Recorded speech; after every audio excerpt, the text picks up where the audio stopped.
Hola, ¿qué tal? Esto es Mundo Podcast, el espacio donde convergen los mejores podcasts de nuestra multiplataforma Telesur. En la otra voz, Sasia Alejandre les cuenta cómo el deporte durante décadas ha sido utilizado por gobiernos autoritarios y regímenes como una manera de borrar la memoria histórica de los pueblos, tras diversos crímenes denunciados por sus víctimas, donde pretenden expiar sus pecados ofreciendo grandes eventos deportivos. Además, nos adentramos en el mundo según Ramonet, junto a Ignacio Ramonet y el comentario de Monedero. Bienvenidos. Quizás sea la cúspide del cinismo que un Estados Unidos que secuestra presidentes de países soberanos, comanda con Israel un genocidio, bombardea a Irán y Líbano, asesina a casi 200 pescadores en lanchas e impone un bloqueo petrolero genocida a Cuba, sea hoy sede mundialista. Pero imaginemos que añadido a esto, los partidos del Mundial 2026 en Estados Unidos se jugaran en un campo de detención de ICE, con el régimen de Trump desalojando rápidamente a los prisioneros, quitando las jaulas y dejando el sitio impecable para recibir a los aficionados. Pues eso hizo la dictadura de Pinochet antes del Mundial Alemania 74, insistiendo que el partido Chile-Unión Soviética se jugara en el Estadio Nacional, mismo que llevaba desde el inicio de la dictadura operando como centro de detención clandestina. ¿Qué prototipo dejó Pinochet para lo que hoy vuelve a ser un régimen como el trumpista, queriendo lavar su cara instrumentalizando al Mundial? Yo soy Sasia Alejandre, bienvenidos y bienvenidas a La Otra Voz.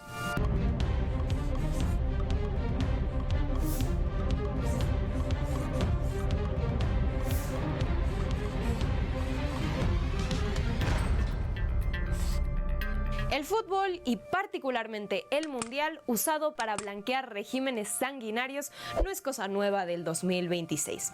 Nos remontamos al 21 de noviembre de 1973, casi 3 meses después del golpe del 11 de septiembre contra Salvador Allende, el primer líder socialista democráticamente electo. Ese, el día del llamado Partido Fantasma, previo al Mundial Alemania 74, cuando Pinochet insiste en que el partido de vuelta entre Chile y la URSS se juegue en el Estadio Nacional en Santiago. El equipo soviético se negó por razones humanitarias y políticas, otorgando a la dictadura chilena el triunfo por walkover. Para entonces, pese a la censura, ya se conocían los horrores de la dictadura y lo que se practicaba concretamente en el Estadio Nacional. La Cruz Roja fue crucial para contarlo. En los primeros días de la dictadura entró al estadio y ejecutó informes sobre hacinamiento, falta de comida, torturas y ejecuciones, corroborando que aquello ya no era un estadio deportivo, sino un centro de detención clandestina. El Coliseo Central, gradas y camarines hacinando a los hombres, las piscinas y el caracol para las mujeres y los túneles y oficinas administrativas los espacios más temidos para interrogatorios y torturas. Luego, escogiendo cuidadosamente a la audiencia del partido, solo simpatizantes del régimen, funcionarios públicos y personal militar, quienes serían conducidos a sus tribunas bajo cercos de vigilancia que impedían que cualquier persona deambulara por el estadio. Pero incluso sin el cinismo de usar uno de los centros de tortura más sanguinarios como sede del espectáculo, Pinochet además nos deja las claves de cómo utilizar al Mundial para legitimar un régimen, algo particularmente pertinente hoy día. 1. Crear una falsa normalidad. La imagen que querían transmitir: la vida en Chile transcurre con total normalidad. Con el espectáculo, el deporte continúa, el país funciona. Pero al haber utilizado un estadio, símbolo del ocio popular, como centro de tortura, y luego, en un abrir y cerrar de ojos, de nuevo como centro deportivo, fusionaste ya el terror con el ocio, la dictadura con la vida cotidiana. 2. Usar el deporte para ganar legitimidad internacional. Y es que obtener el cupo mundialista no fue un éxito deportivo, sino una aceptación y complicidad implícita del mundo para con la dictadura. Un partido fantasma donde además la prensa invitada tenía la instrucción de mostrar un Chile pacificado y ordenado. 3. El pan y el circo. Un espectáculo que debía servir a la interna, además, como distractor social. Fomentando la pasión por el fútbol y el éxito de la selección, la dictadura buscaba que el Mundial funcionara como cohesionador nacionalista. Creo que Chile, un país chico, superó a un país muy grande en el medio de ellos. Y eso es lo que a mí me enaltece y yo diría como un corolario final a mi carrera deportiva, porque lo que obtuvimos en Moscú no creo que sea una cosa que la voy a ver más. Chamaco, el secretario general de gobierno, el coronel Jowin, quiere saludarlo. Chamaco, mi saludo en nombre de la Junta a usted, como gran capitán de ese equipo, ¿no? Recibe el saludo de parte del gobierno, de la fuerza militar y yo creo que también de todos los chilenos, porque todos nosotros hemos estado vibrando con ustedes. Desviando la atención del pueblo del régimen del terror, aprovechándose del trauma del reciente golpe para ofrecer una distracción, un descanso ficticio del horror, buscando equiparar el apoyo a la selección con el apoyo a la dictadura. 4. La cooptación de figuras deportivas. Lo que hoy vemos con Trump reuniéndose con Messi justo antes del Mundial, lo vimos con Pinochet en esteroides. Para el Partido Fantasma y durante casi toda la dictadura entendieron que si los ídolos del pueblo estaban con ellos, el golpe parecería más una salvación nacional que una ruptura violenta, el secuestro del deporte por la dictadura. Hoy, ante un Estados Unidos más genocida, imperialista y autoritario que nunca, no podemos permitir que se lave la cara como intentó Pinochet.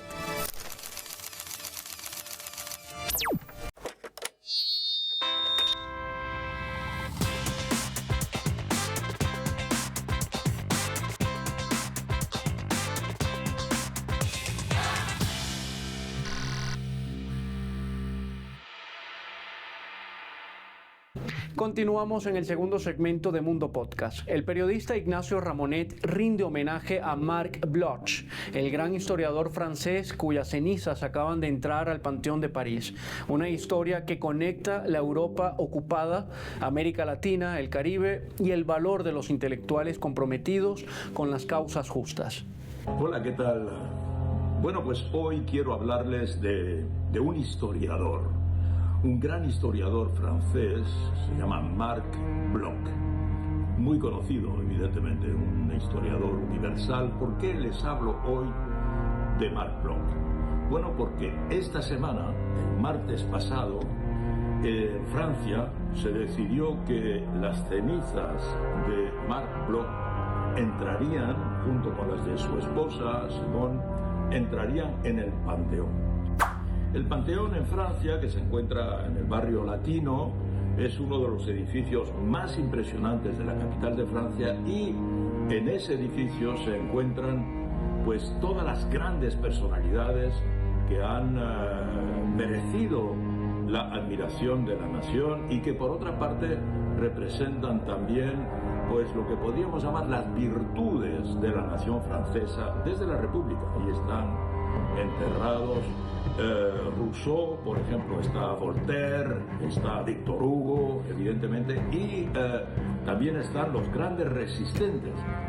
Francia estuvo ocupada por los alemanes, como sabemos, durante 4 años, de 1940 a 1944, una colaboración. Se persiguió a los resistentes y el jefe de la resistencia, ya hemos hablado aquí de él, se llamaba Jean Moulin. Pero Marc Bloch, este historiador, que es un historiador bastante genial, del que voy a decir 2 palabras, que ha tenido mucha influencia en América Latina, este historiador fue también un militar, en la medida en que participó en la Primera Guerra Mundial, y participó durante los 4 años, que fue una guerra atroz, y sacó medalla de la Legión de Honor, salió con el grado de capitán, fue un combatiente de primera línea y en la Segunda Guerra Mundial, por ser judío, fue discriminado, fue marginalizado, se enroló en la resistencia, fue uno de los líderes de la resistencia y fue combatido por los alemanes y sus colaboradores, que finalmente lo detuvieron, lo atormentaron y lo fusilaron en 1944. Ahora entra en el Panteón como uno de los grandes ejemplos de las virtudes francesas. ¿Quién era Marc Bloch? Marc Bloch es un historiador, repito, que revoluciona la historia. Junto con su colega Lucien Febvre, ellos dos enseñaban en la Universidad de Estrasburgo, en Alsacia. Hablaban alemán, Alsacia es una región en la que la lengua natural es el alemán, no tanto el francés, pero es una región republicana francesa, y ellos quisieron cambiar la historia, y Marc Bloch en particular, en un libro fundamental hace un siglo, en 1924, escribió un libro que se llama Los Reyes Taumaturgos, es decir, cómo los reyes de Francia en la Edad Media son medievistas. Marc Bloch era un medievista en la historia de Francia, cómo los reyes, al tocar a algunos enfermos, los pestiferados, los que tenían escrúfulas, los curaban. Entonces, el milagro de los reyes. Eso podía ser verdad. ¿Por qué se cree? ¿Por qué esa convicción existía en las mentalidades de la población rural, en particular francesa, en la Edad Media? Pues eso es lo que estudia Marc Bloch en Los Reyes Taumaturgos. ¿Y qué significa? ¿En qué consiste la revolución que introducen? Bueno, pues ellos son los primeros que dicen la historia ya no se puede hacer solo a base de acontecimientos, nutriéndose de ella misma, de los relatos o incluso solo con textos. No, la historia ahora, en el siglo XX, en este caso, el siglo pasado, debe hacerse apoyándose en las ciencias sociales, en los avances de las ciencias sociales, la antropología, la sociología, la economía, muy importante la economía, los estudios estadísticos, los gastos, la riqueza, la economía, la historia de las mentalidades, la psicoanálisis. Entonces, de esta manera van cambiándolo todo, y es una revolución que permite a muchos historiadores en el mundo cambiar su manera de evocar las cuestiones. Una de las personas que fue influenciada por Marc Bloch es Hugo Chávez. Un librito de Marc Bloch, Apología para la Historia o el oficio del historiador, me ha acompañado durante mucho tiempo, entre mi adolescencia y la madurez. En esa etapa que va sujetando la conciencia, al igual que Marc Bloch, yo me preguntaba, ¿para qué sirve la historia? La historia puede comenzar con una curiosidad o puede ser también una narración que seduce, porque los acontecimientos humanos seducen. Pero Marc Bloch clasifica los hechos en históricos y no históricos, buscando una definición más exacta de la historia y preguntándose para qué sirve. Y dice, Chávez cita a Marc Bloch, dice Bloch, la historia es como el ogro de las leyendas. Donde huele a carne humana, ahí está su presa. Porque, concluye Chávez, porque la historia tiene como fin el hombre, el ser humano, los seres humanos. Y por consiguiente, sigue hablando de Marc Bloch, no voy a continuar aquí, pero este historiador tuvo influencia en Chávez en la medida en que para Bloch lo que es importante es lo que se llama el tiempo histórico, como Chávez insistía en sus discursos, en sus análisis del tiempo histórico, el momento.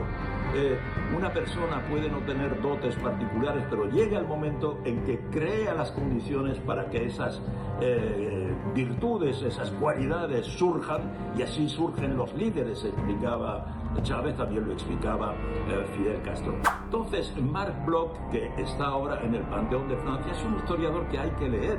Es un historiador que también contó cómo, Francia perdió la guerra contra Alemania en 1940 por la desorganización. Le tienen ahí, es el que va a torturar a Marc Bloch hasta después llevarlo a fusilar con 29 otros resistentes. Barbie, este jefe de la policía, huye después de la guerra, huye a Bolivia y se transforma en uno de los grandes asesores de la dictadura, de diferentes dictadores militares en Bolivia, hasta que finalmente es detenido por denuncia de Francia, es extraditado, juzgado en Francia y ejecutado en Francia juzgado, evidentemente, repito, y ejecutado en Francia, condenado a muerte, ejecutado en Francia, entre otros, él había asesinado a Jean Moulin, el jefe de la resistencia, y también a Marc Bloch. Así que un historiador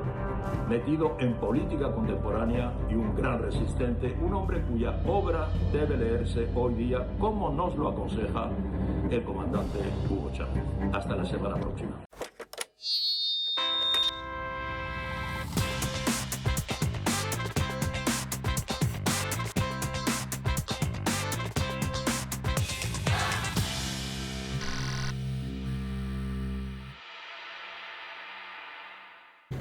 Para culminar esta edición de Mundo Podcast, el politólogo Juan Carlos Monedero expone las irregularidades que podrían desencadenar una grave crisis social en un contexto electoral colombiano sumamente ajustado y marcado por denuncias de fraude.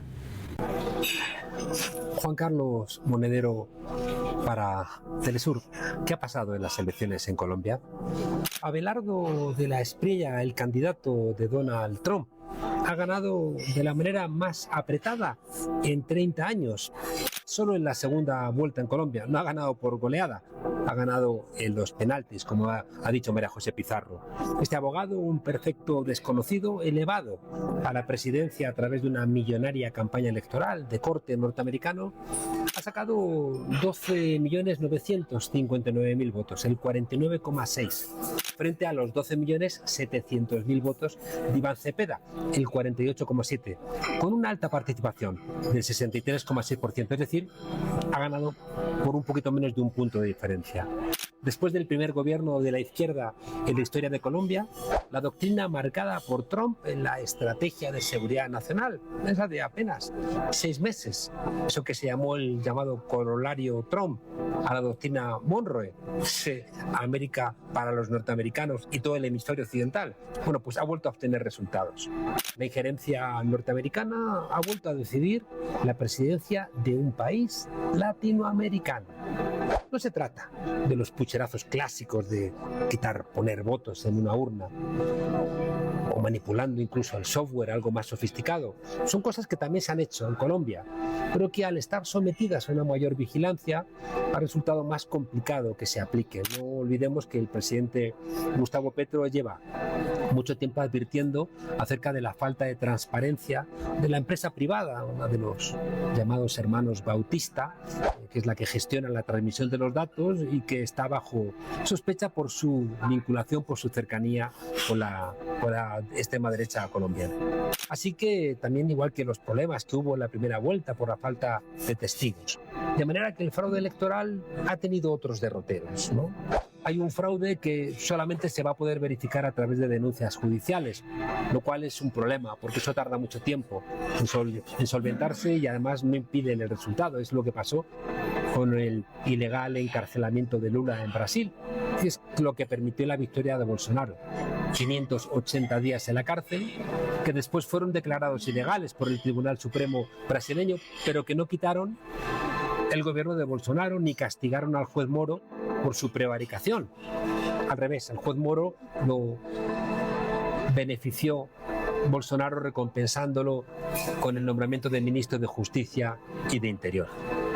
El fraude en Colombia ha tenido 4 grandes rubros. Uno, el más aplicado y el que más efectos ha tenido, ha sido la compra de votos. Han entrado en Colombia cantidades ingentes de dólares. ¿Para qué? Para comprar votos. Algo, por cierto, permitido por Estados Unidos, que cuando quiere no presta atención al blanqueo de capitales. Otro fraude, también muy relevante, lo han protagonizado las empresas, que han amenazado a sus trabajadores con despedirles si no votaban por Abelardo de la Espriella.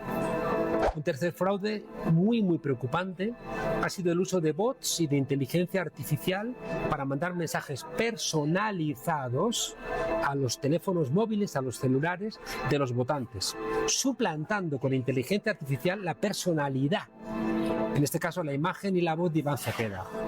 La democracia representativa se basa en la autorización y la desautorización a los políticos sobre la base de la información que tengamos los ciudadanos de lo que ellos hayan hecho o no hayan hecho. ¿Y cómo se logra eso? En una esfera pública que tiene que ser veraz, plural y objetiva. Claro, si la inteligencia artificial quiebra esa esfera pública, que ya estaba golpeada por las fake news, ¿qué queda? El cuarto fraude son los mensajes mandados por una potencia extranjera, que es la más poderosa del mundo, anunciando plagas en caso de ganar la izquierda y mostrando su apoyo a uno de los candidatos, como ha hecho Trump, con Abelardo de la Espriella. Y cuidado, que para demostrar que iban en serio, detuvieron en Estados Unidos a Beto Coral, un influencer de izquierda que llevaba 10 años refugiado legalmente en Estados Unidos, hijo de un policía asesinado que había participado en la caída de Pablo Escobar y que, ya digo, llevaba una década con los papeles en regla como solicitante de asilo porque estaba amenazado de muerte en Colombia. Pero Marco Rubio, el secretario de Estado norteamericano, resulta que dice que las opiniones de Beto Coral perjudicaban a los intereses exteriores de Estados Unidos. Es decir, que con la actual administración de Donald Trump, opinar, tener ideas contrarias a las de Donald Trump o Marco Rubio, pues se convierten en un delito en el país que nos da lecciones sobre libertad de expresión. Al día siguiente, el lunes, la Asociación de Financieros de Colombia ya ha exigido una reforma financiera que exima de pagar impuestos a los más ricos. Y la pregunta es evidente: si los más ricos no pagan impuestos, ¿a quién le van a subir los impuestos? Pues a los pobres y a las clases medias. O tendrán que ponerse en marcha medidas de ajuste que golpearán a los sectores populares, a las mayorías. El bloque de los 13 millones de Cepeda son más conscientes y más consistentes. Han hecho una lectura más política del momento. Es verdad que los 13 millones no son votos de la izquierda, pero son votos de gente comprometida con su Constitución, que han visto en peligro el Estado de Derecho, las libertades públicas, la paz, las mejoras sociales, la soberanía del país frente a la injerencia norteamericana. Y ese bloque ya ha empezado a organizarse para defender tanto los logros democráticos que ha logrado el país, tanto en el gobierno de Petro como en la década que llevan peleando por lograr la paz, contra la que tanto ha hablado Abelardo de la Espriella, porque es un tipo que ha dicho que va a acabar con la paz. Eso implica que es muy probable que veamos en Colombia lo que estamos viendo en otros lugares del continente, porque con dinero y con el apoyo de Estados Unidos puedes ganar unas elecciones. Es absolutamente evidente ya en tantos países, pero luego no puedes gobernar con la misma facilidad. De manera que esas multitudes en las calles que vemos ahora mismo en Bolivia, en Argentina, en Chile, se van a ver muy pronto en Colombia. Eso si no ocurre antes un estallido social como el que ocurrió durante el gobierno conservador de Iván Duque, otro uribista furibundo. De la Espriella, un candidato con el rabo de paja por blanqueo de capitales y relaciones oscuras, con narcos, con gángsters, con personajes tétricos. Fue abogado de Alex Saab. A de la Espriella, cuando le manden ladrar desde Estados Unidos, ladrará. En su juramento como nacional norteamericano, juró defender a los Estados Unidos con las armas, llegado el caso, contra Colombia. Si fuera un candidato de izquierdas, los jueces lo tumbarían. Pero como es un candidato de extrema derecha, los jueces le perdonarán eso y más. En fin, que su amistad con Marco Rubio no indica nada nuevo para Colombia ni para el continente. Y vale, ha ganado las elecciones con trampas, pero no va a poder gobernar como le dé la gana. Hay 13 millones de colombianos y colombianas conscientes que no se van a dejar robar sus derechos. El pacto histórico se verá obligado a articularse, como digo, como un partido movimiento, y la ausencia de Donald Trump, que está biológicamente más cerca de Juan Pablo II que de León XIV, dejará una orfandad que deberá encontrar a la Colombia democrática organizada. Así llegamos al final de Mundo Podcast, el espacio donde los podcasts saltan a la pantalla. Recuerden que pueden enviarnos sus comentarios y sugerencias a través de las redes, en Instagram y en X, @TelesurTV, y en el canal de YouTube Mundo Podcast Telesur, donde también encontrarán los episodios anteriores. Soy Gustavo Prada, gracias por acompañarnos. Nos vemos en la próxima entrega. Hasta entonces.